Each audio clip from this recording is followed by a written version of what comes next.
Hello, everyone, and welcome to our Tuesday edition of the Orange and Brown Talk podcast, the Hey Mary Kay edition of the podcast. Dan Labbe with Mary Kay Cabot, our Football Insider subscribers with questions for Mary Kay, and let's get right to it.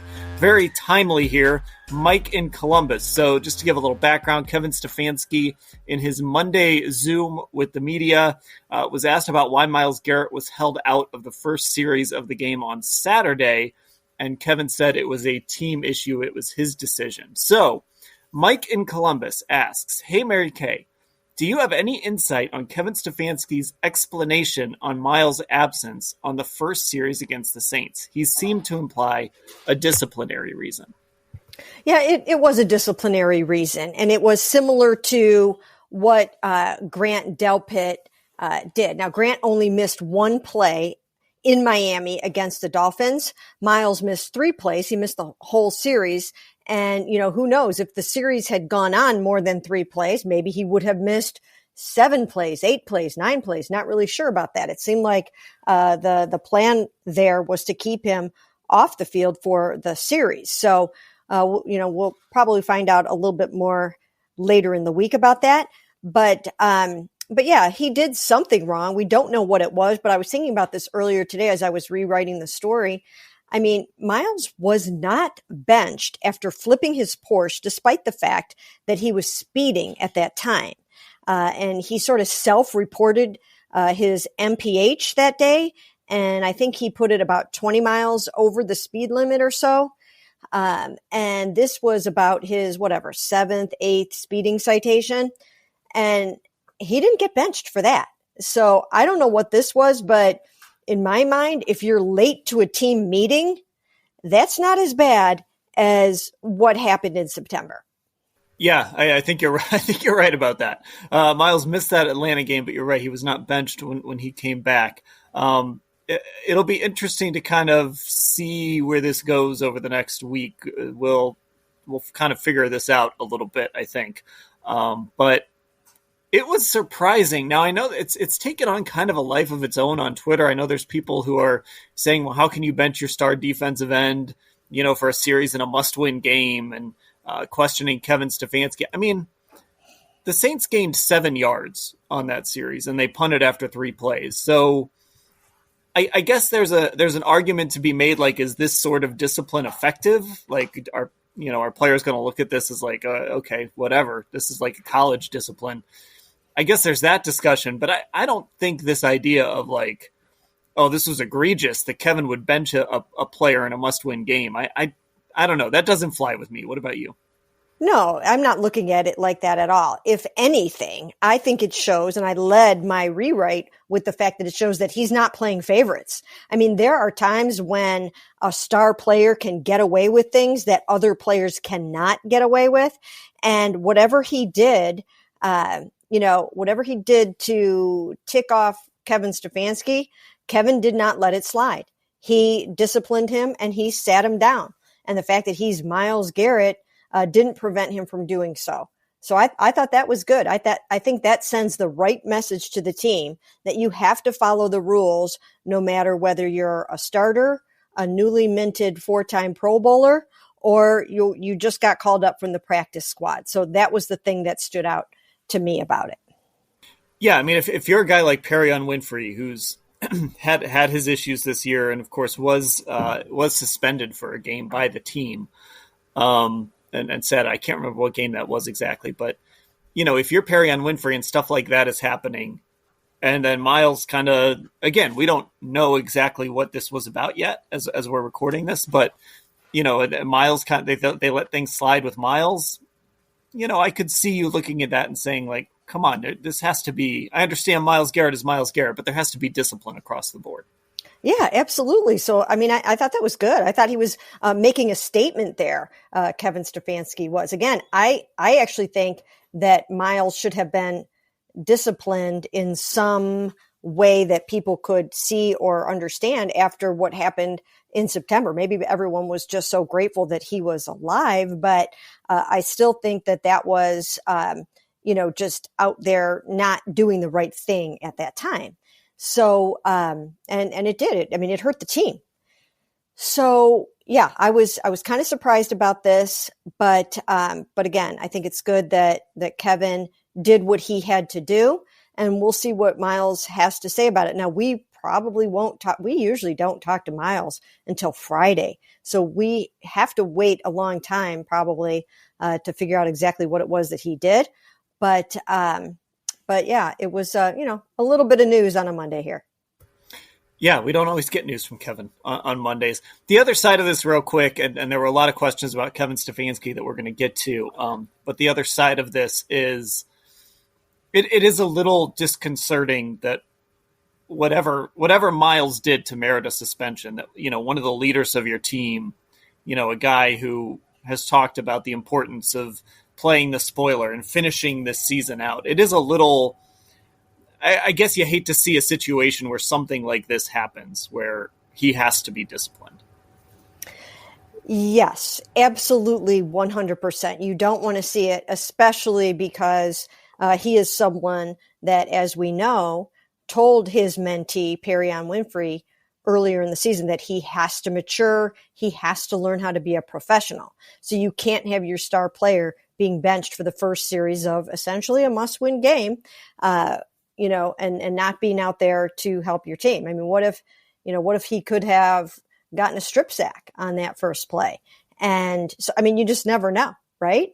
I mean, you don't know. If something like that happens and then you go in and you score, then you might win the game. So, you never really know how that goes down. But yeah, so hopefully he will explain it and we'll have a better understanding of it.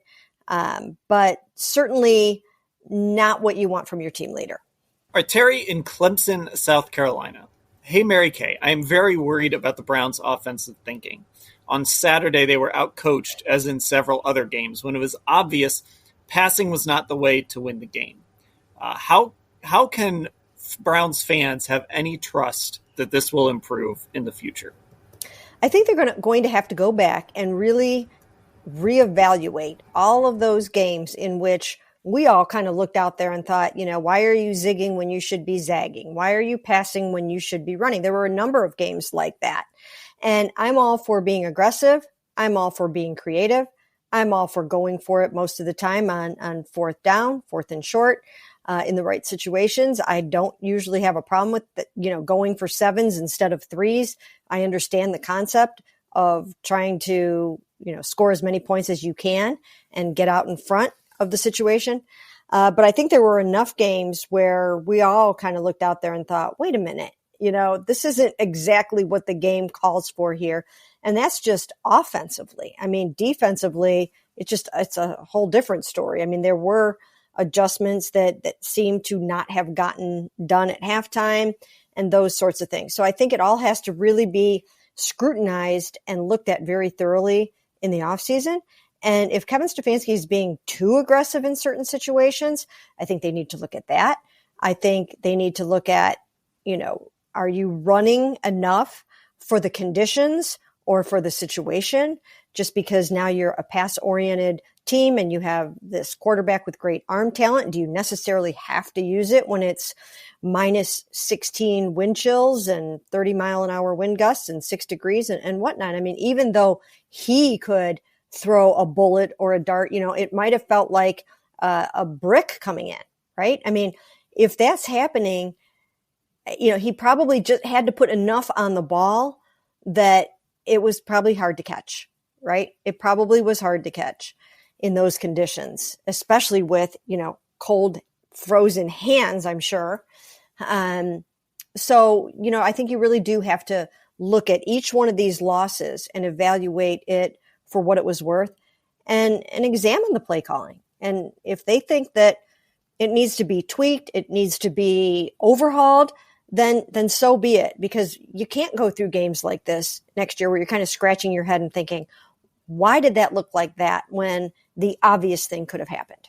Yeah, and like the two Amari Cooper plays that stand out, and obviously Amari had a really good game on Saturday, and the two connected a number of times on big plays, but the one where he slips and that would have been a touchdown, it's bad luck, but also is it that surprising that a guy slipped trying to change directions, on that field and the conditions you had? And then the other one, there was the deep ball where if Deshaun hits him, that's a touchdown. You can see, I went back and watched it, and Amari said after the game, the wind took the ball. Mm-hmm. It kind of wobbles out of Deshaun's hands and then just takes off. Mm-hmm. And it ends up being an overthrow. Those are things that you at least have to consider. Like when you're playing in those conditions, weird things like that can happen. And like you said, that football can be really tough to catch when it's, negative 20 wind chills. Yeah, I mean, even though you can throw it and Deshaun sort of figured out how to throw it, you still have to be able to catch it. And in those conditions, it's going to be really hard. And as you mentioned, the wind was giving the ball a mind of its own, and you didn't know what was going to happen with it. So there were certain situations, including like the 4th and 2, the deep ball to Donovan Peoples-Jones. I mean, there were certain situations like that where you had to wonder if maybe Deshaun Watson hanging onto the ball and running it a little bit more in a few of those situations might not have been more prudent. So, yeah, these are all things that I think that they should make cut-ups of every single one of these losses and ask themselves and analyze what did they do in that game? What could they have done differently? And how do they not repeat these mistakes next season? And if there is an issue with Kevin Stefanski's play calling in any way, shape, or form, then he needs to get some help. Okay. I mean, he needs to get some help. And maybe they don't have to have a new play caller, but maybe there needs to be a little bit more collaboration in a different way. I know there's collaboration now, but maybe it needs to be tweaked a little bit somehow. We were looking at a clip this morning where Mike McDaniels was saying to the other people in the headset, "Hey, tell me if I'm crazy," or whatever he said. You maybe remember it better than I do, but he was saying, tell me if I'm crazy. I'm planning on passing every play on this series, right? Maybe there needs to be more of that. Again, I know there is collaboration with Kevin and his offensive staff, but maybe they need to speak up a little bit more if they see something that they think is a little off. Yeah, and you got that right. The clip that Ashley sent to us, actually, a TikTok clip of Mike McDaniel. And I mean, there have been times, and this is why I think it can be a little frustrating. I remember that Pittsburgh game on Thursday night, this year, when the Browns came out in one series and they just decided we're going to run the ball. Like maybe Kevin in the headset was like, "Hey, call me crazy, but I'm going to run the ball on every series." And remember that was when was it Yelda who was the fullback, or they did some weird stuff with their offensive linemen, and they ran the ball I think on 10 of 11 plays in that series. Mm-hmm. And that was something that I think at some point against the Saints, because this is kind of what the Saints did. Like, okay, why don't you just go out there and say, this series we're just running it right at you. You mm-hmm. have to stop Nick Chubb now. And I think there were some opportunities for that where, Nick didn't get going on every drive, but I think there were a couple drives where he kind of got going a little bit and then they went away from him. Yeah. And, why not use more of your runners? I mean, why not? I mean, you've got a lot of really good runners on the team, and you could have tried perhaps a jet sweep or an end around or something like that. And we did ask Kevin about that today, and he didn't think that the game conditions called for anything like that. But I think there might have been ways to accomplish the run, whether it would have been via Deshaun, or what about, bringing somebody fresh in there like Jerome Ford or Dearness Johnson, right? I mean, was Dearness active or no? I forget. Yes, I think he was active. I'll double check. I'm fairly certain he was, though. So if Dearness was active, we've seen Dearness make some nice hay in a football game. So, he can go out there and play in those kinds of conditions. And it was kind of obvious that for whatever reason, they were on to Kareem in that game, right? And it might have just been the down and distance where it was going to be obvious what was going to be happening there. But, why not change it up a little bit with one of those other guys and see if they might have something to offer on a day where Kareem was having a rough time. So I still think that there were, 31 passes by Deshaun compared to 31 runs for Kareem and Nick combined. Just seemed, I don't know, it just seemed a little off for what was going on down at the stadium on that particular day. And the Saints took full advantage of running the ball. Now, of course, the Browns are very run defense challenged. They're down to smoke and mirrors at linebacker. But it still does seem like the Browns could have run the ball a little bit more in certain situations. Yeah, and, the Saints were – I mean, look, if you asked me right now who started at that game for receiver for the Saints, I sat there and watched the whole game and I couldn't tell you. So the Browns were certainly have had some challenges at linebacker and have had some injury issues, but the Saints are coming in with a skeleton crew at receiver for the most part. So it was a little disappointing on that side of the ball too, that they weren't able to kind of step up and stop things. So this kind of continues this discussion. Tom from Middlebury, Connecticut. Hey, Mary Kay, at what point does Kevin Stefanski's grace period end? He seems like a nice guy. We all want him to be the answer. But what has he done to deserve the unshakable faith the front office seems to have? Well, I think the grace period would end by a quarter into next season if things aren't going the way that they should be going, because there will be no excuse. There will be no excuse. They have their offensive line intact. They'll have Nick Chubb. They'll have their running game. They'll have their receivers. They should add at least one more really good one. They'll have their Pro Bowl caliber tight end, their Pro Bowl caliber wide receiver in Amari Cooper. So there will be no excuse, especially offensively, for not getting off to a hot start. So I think you kind of give it about a quarter of the season, and if it's not going well, then you have to figure some things out, whether it's changing up the play calling or doing something. But you cannot let this thing get off track early next year. And of course, some of it will be defensively. They've got to learn how to stop the run, and they've got to get those takeaways early on. You can't wait until the end of the season to start punching the ball out and getting those interceptions and those kinds of things. But they are not going to have long to wait. And why? Because they already basically wasted this season. They wasted one of Deshaun Watson's 5 years at $46 million a year. It's a lot of money to waste and throw out the window.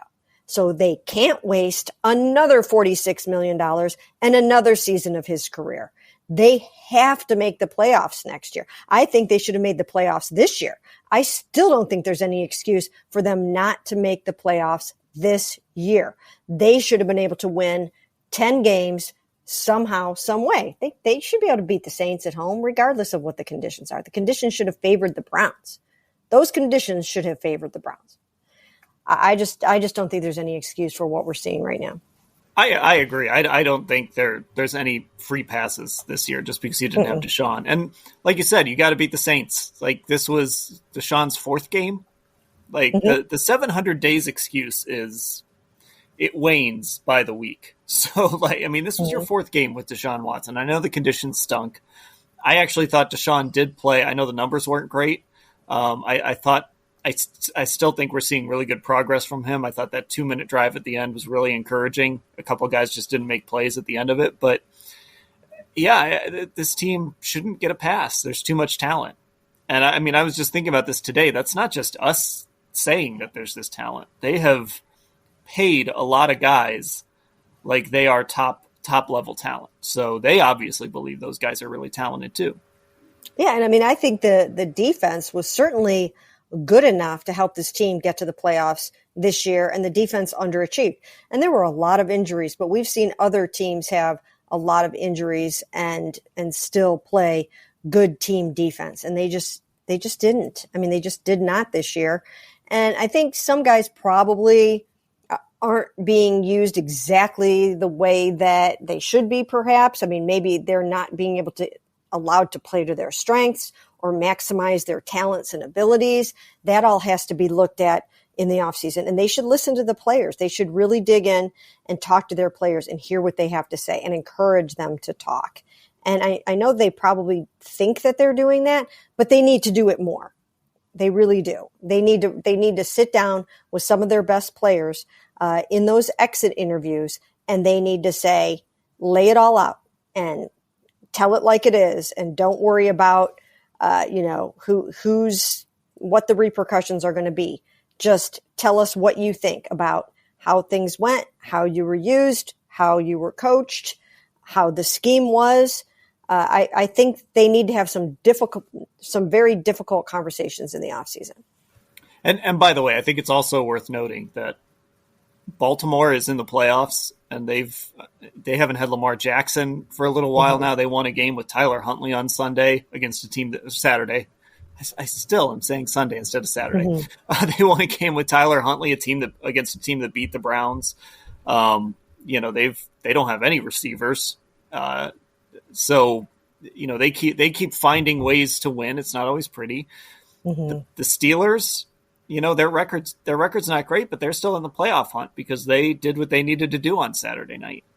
And they beat a team that's probably better than the Saints, and it was ugly. And they've got Kenny Pickett somehow playing decent at quarterback for them, and they're figuring out ways to win, and they're playing a really meaningful game this week against the Ravens. So, the Browns could have been doing that too. The Browns could have put themselves in a position where these last two games really mean something, and they didn't do it. And I think, like we've said, they can't get a pass for that. They can't get a pass for losing this year. No, they can't. And even when they knew that Deshaun was going to go out for 11 games, I mean, they could have gone out and gotten a Jimmy Garoppolo or tried to otherwise figure out how to play winning football. And I don't think they anticipated that the defense was going to be as bad as it was, and that the special teams were going to be as bad as they have been, and that the turnover differential was going to be bad every week. But,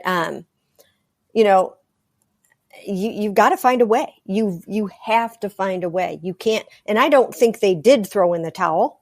I don't think so at all. When they found out that Deshaun was going to be out for 11 games and suspended for 11 games, I don't think it was, oh, okay, well, now we're just going to worry about 2023. No, you can't do that. You can't afford to do that. And they didn't do that. That wasn't the plan. The plan was to still make the playoffs, and they failed. And I agree 100% with Myles Garrett. The season was a failure. To have that many Pro Bowlers, to have that many high draft picks, to have that many expensive free agents on your football team and not be able to contend for the playoffs, at least all the way up until the end, something is not right with this football team. It's not right. And they should have won that game. They should have beaten the Saints.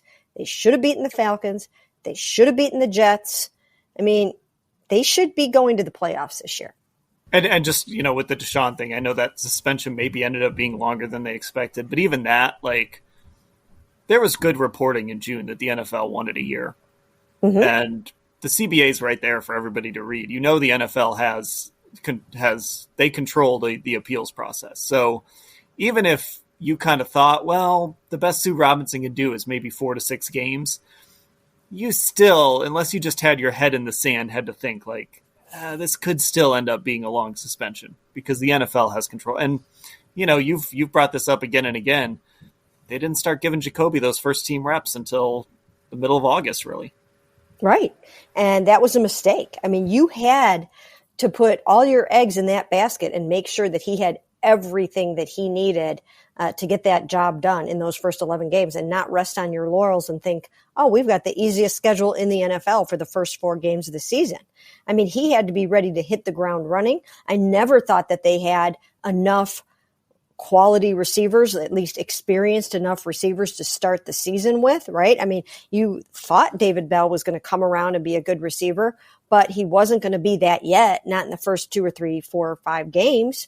So I don't think that they had enough going for them in that regard.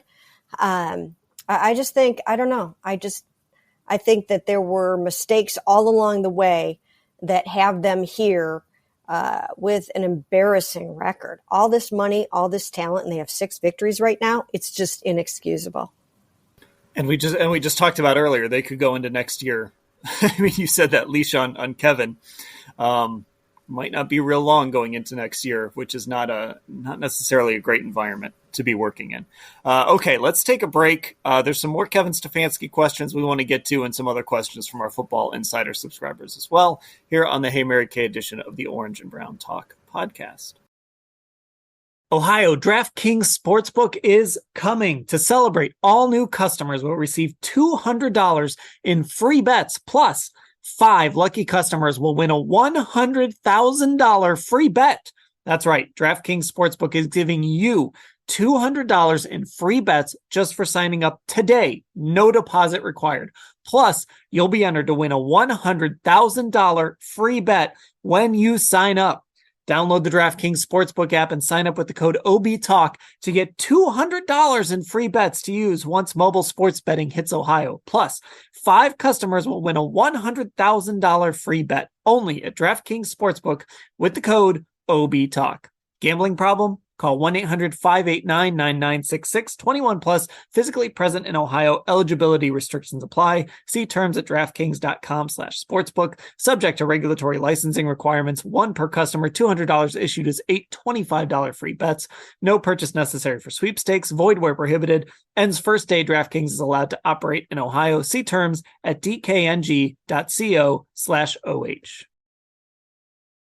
Welcome back to the Orange and Brown Talk podcast, the Hey Mary Kay edition. Real quick before we get to part 2 here, we had a little bit of an issue with the very beginning of this part. So the question and a little bit of Mary Kay's answer gets cut off. But just to get you caught up, the question was about if there's any value to Alex Van Pelt calling plays over the final 2 games, since the Browns are now out of the playoff hunt, to essentially see what he could do with Deshaun Watson. So we're going to pick up in the middle of that discussion, Mary Kay and I discussing whether it would be worth Alex Van Pelt taking over play calling, why it may or may not make sense. So here we go.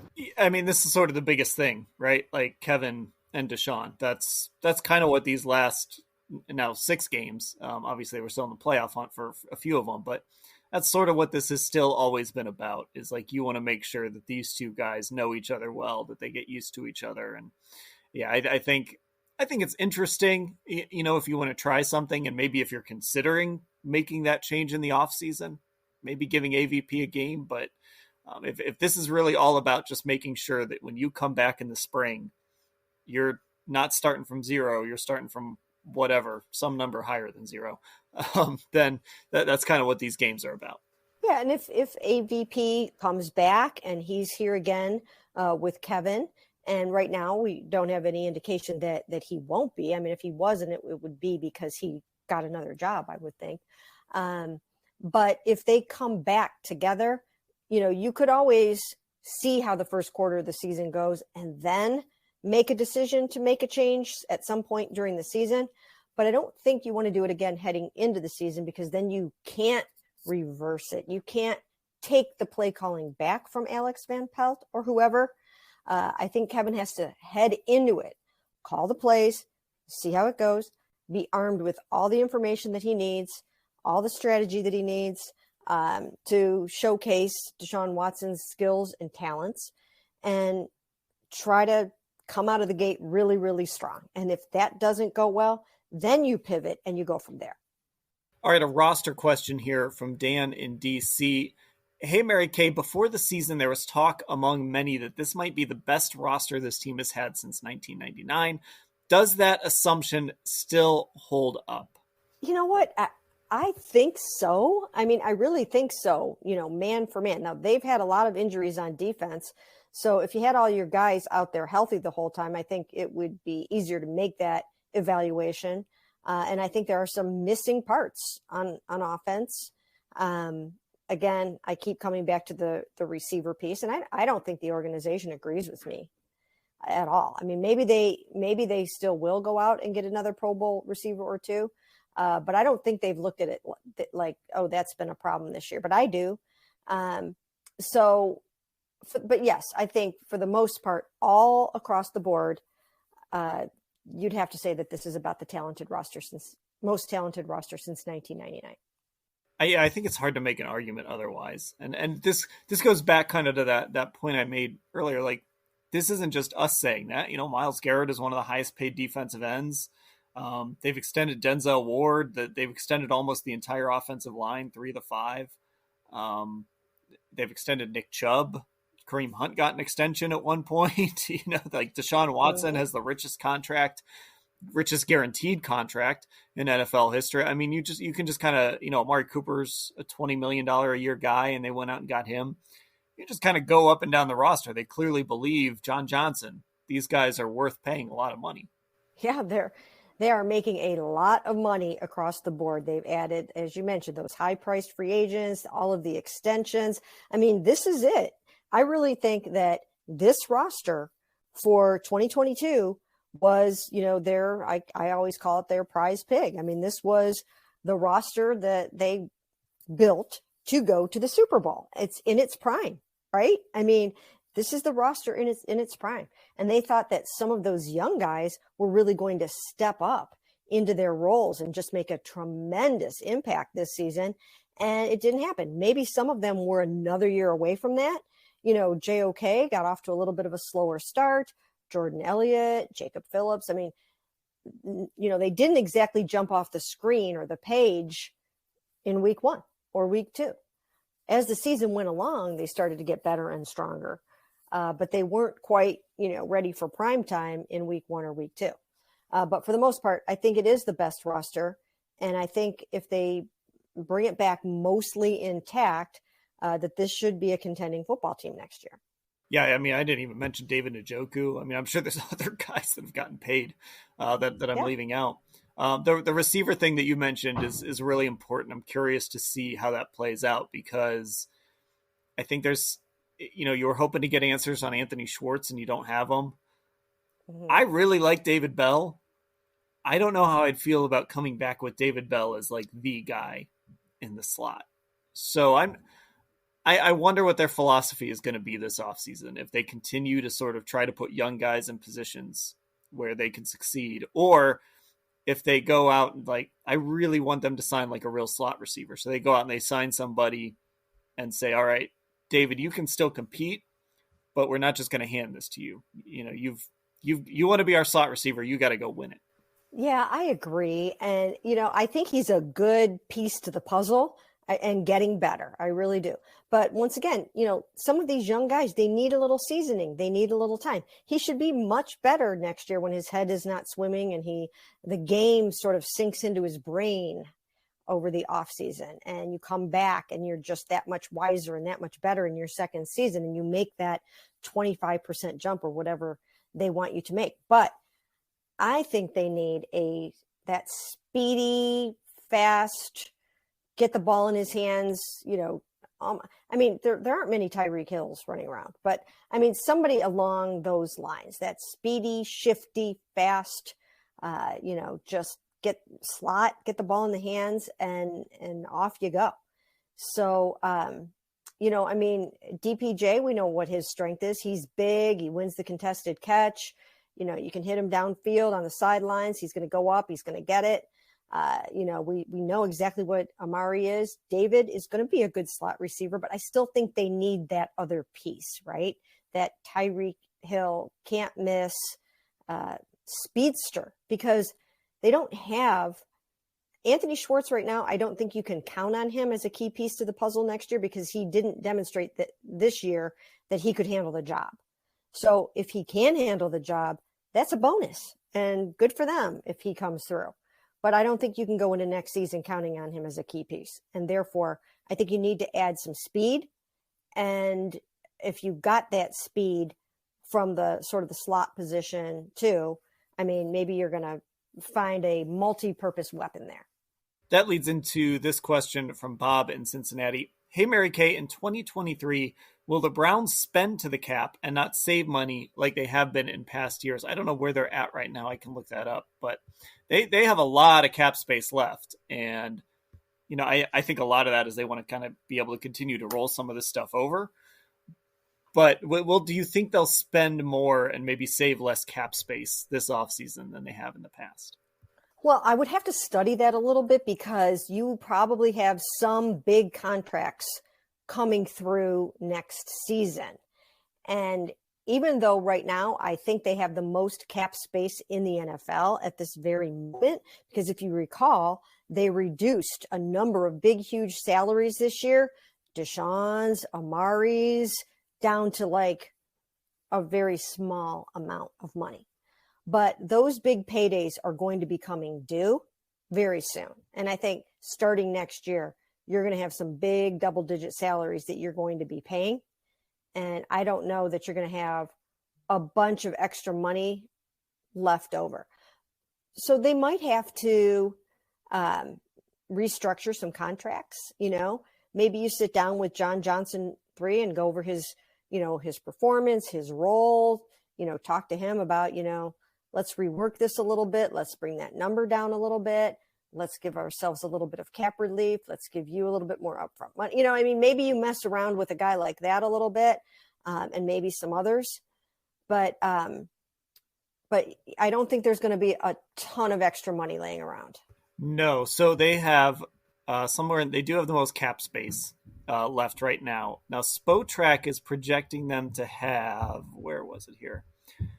3.7 million as of right now for 2023, but I don't think that counts rolling over that 32.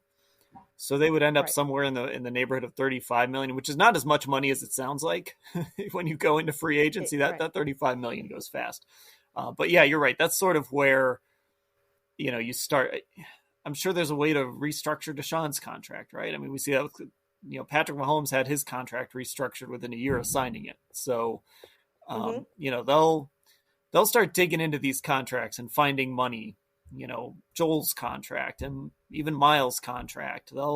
If these guys are willing to sit down and do it and get, more money right away, they'll start digging in there and finding ways to do it, because we see, how many times were the New Orleans Saints just in cap hell? And when they had Drew Brees, they were able to sit down and figure it out and make sure that they were able to keep guys or bring guys in. So there's a way to do it. Yeah, and the cap is going up, so that will help them as well.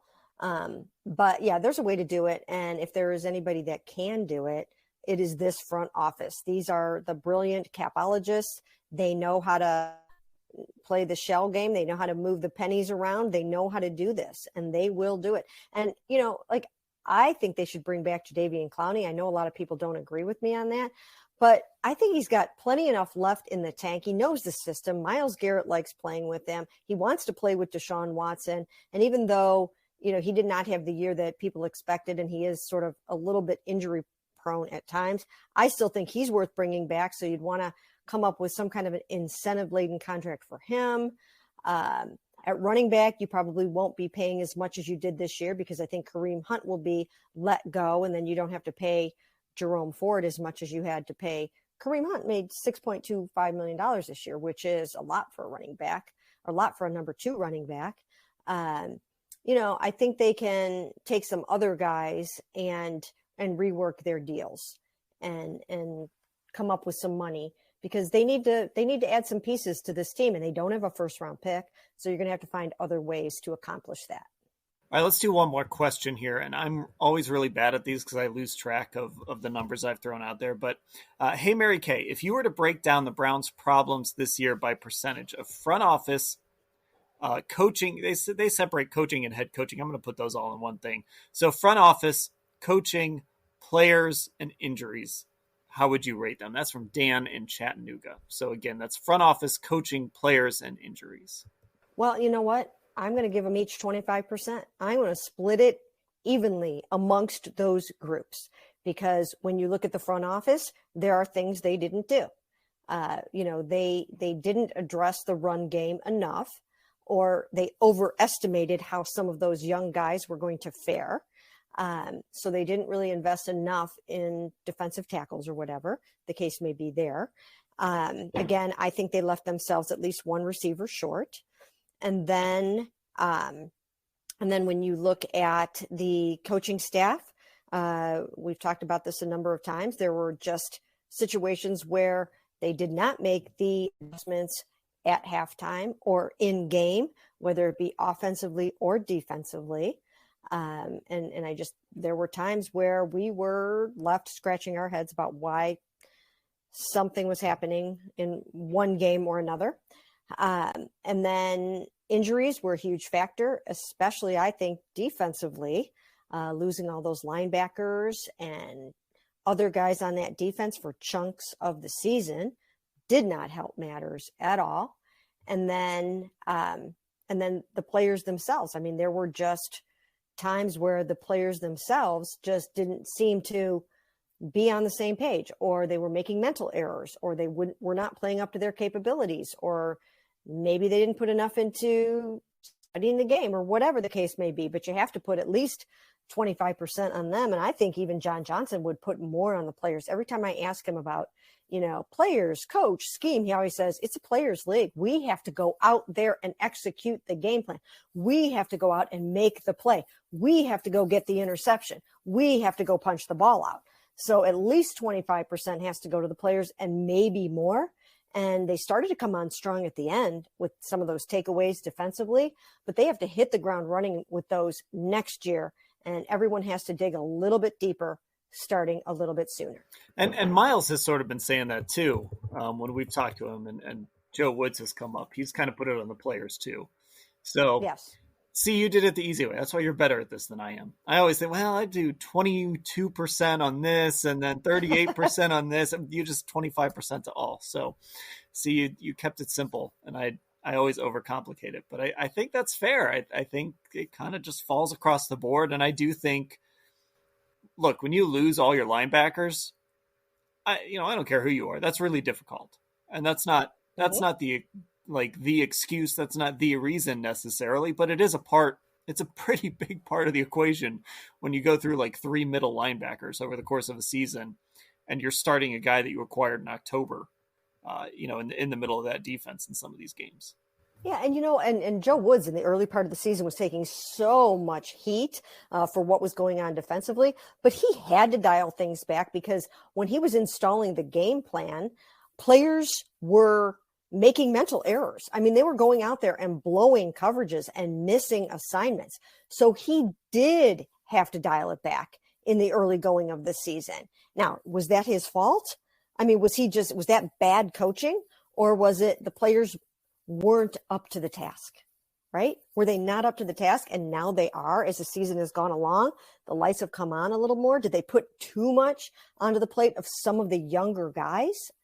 I mean, it's hard to tell, but I mean, Joe Woods could very well take the fall for the defensive performance this season. I think that we can all agree that he will be looked at and scrutinized very thoroughly and heavily in the offseason. And I wouldn't be surprised if he's not back. I wouldn't be surprised if Mike Prefer is not back. I don't know if that's the case, but that's what happens in these situations. When you look at a unit and you see that it did not live up to expectations, heads do sometimes roll. And the reality is, this kind of just goes back to what we talked about earlier. This is your second straight year where you're going to have a losing season, and you came up short of expectations. It's hard to just kind of turn around and run it back after all of it. For really, It would be the fourth straight year, but the first year was after they made the playoffs, for kind of another disappointing season to run it back again. That's really difficult to do, and that's a tough sell to your owners and your fans, I think. So somebody somewhere in this organization is probably going to have to pay for this. And there were some questions, just to put this out there. There were questions about Kevin Stefanski's future. And you've said this over and over again, so our podcast listeners have heard this, but Kevin is not going anywhere, right? But you know what? I will ask this. Is there anything that can happen in the last 2 games that would change that would change Kevin not going anywhere? You know what? I don't think so. I really don't think so. I think Kevin's job is safe. I do not think that they would pull the plug on him when he's only had, like I said, 4 really good, solid, reasonable games with Deshaun Watson. When you hear Deshaun Watson say that Kevin Stefanski was a reason that he came here, that's important. I'm telling you, they listen to what their star quarterback wants. Okay. So if he likes Kevin and feels like Kevin is the right person for him and that they can work together, and he just told us that last week, then I think that that is very significant. So no, I don't think there's anything that can happen in these last 2 weeks that is going to change that. If that does happen, I will be shocked. And, I've been shocked before. I have been shocked before where you just don't see something coming. But at this moment, I do not see that coming at all. Yeah, this organization will surprise you. That's for sure. But right now, it doesn't feel like that change will happen.